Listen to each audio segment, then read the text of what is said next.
So, joining back into the Toku community after well over a decade of being away from it and being in my own enclosed bubble, I've noticed something. This community has gotten way bigger. Toku may still be considered a niche genre, but believe me when I say it's by no means going unnoticed. The issue with it getting so large is that people might either oversimplify or overcomplicate what Tokusatsu generally is. And that's why I'm making this video. It's more of an educational piece in terms of what it is and how you should refer to the medium as a whole. So let's start with the basics. Of course, the majority of folks know that Tokusatsu stands for special effects, specifically live-action special effects. But most forget the part of the definition that means live action. I've seen other Tokutubers that refer to comics, games, and anime as Tokusatsu, and that's just wrong.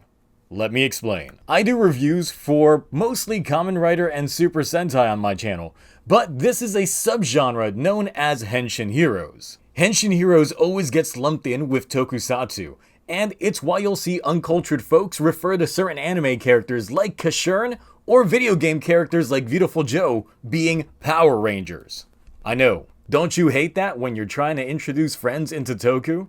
But yes, Henshin Heroes can and do exist in other mediums like anime. That's why the upcoming Futopia anime, though being based off of Kamen Rider Double, technically wouldn't be considered Tokusatsu. Sure, it's adjacent to it, but it's anime. You can in turn end up making something Toku by just making it a live-action adaptation. Pretty Guardian Sailor Moon is a great example. Coming from the well-known Mahou Shoujo anime and manga series, this adaptation checks all the marks of being a Toku. Same with Cutie Honey the Live, and if there were ever a Pretty Cure that was made into live action, that too would be considered Tokusatsu.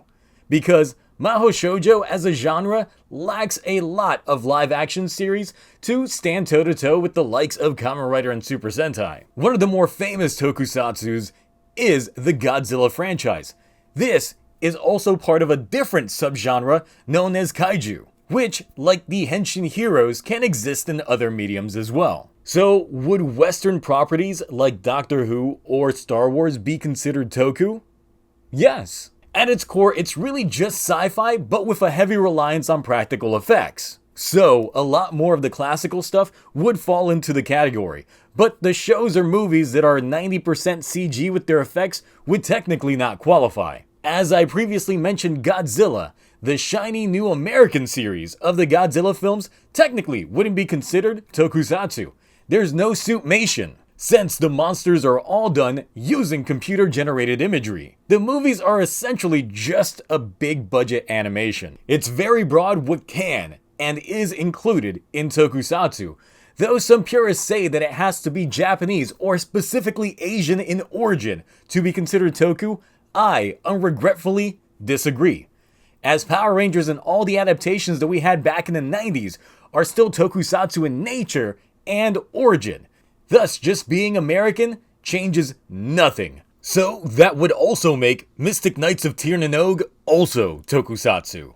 I may be preaching to the choir for a lot of you, but I know that some of you may be new to all this. So I hope that my little explanation helped you understand a little bit more about what you're watching. But that's it for me. I will catch you all next time. Bye.